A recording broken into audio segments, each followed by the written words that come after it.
If you thought France was the only country getting ready to collapse, you'd be wrong, because now the UK faces a very similar fate. News came out today that the UK is facing such a severe debt crisis that they're at risk of potentially having to use an IMF bailout. And I've already made a video about France and how they're about to take an IMF bailout as well, so let's just focus on the UK right now. So we can see that news has been circulating since March of this year that Britain's been facing a crippling debt crisis that they just can't seem to manage any longer. So what exactly is going on here? Is it just a lot of debt, or why is it that they may need a bailout? Well, a couple of different things are happening. First and foremost, their British pound is actually losing money right now because the cost of their borrowing is actually the highest it's been since 1998. So we can see that the interest rates for their 30-year government bonds jumped to 5.72%, making it more expensive for the government to borrow, and it's the highest it's been since 1998. And we can also see that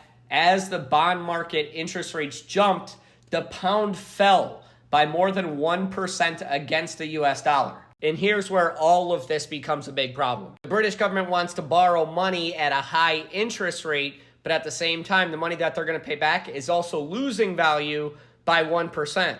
And that's not even the half of it. Because while all of that is going on, this is their GDP chart over the past 10 years. We can see that their growth is usually around 0.8 to 1%. And then the pandemic hit, and they went down GDP by about 10%. Then they recovered up to about 8.6%.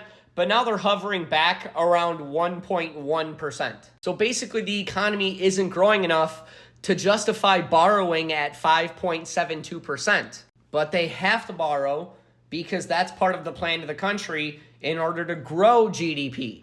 And so we can see, based on the little growth that Britain has had, they face a projected budget shortfall between 20 and 40 billion euros. Combined with an elevated annual borrowing of over 100 billion and inflation, this is what's creating such a disaster for them. And here's what's even more interesting.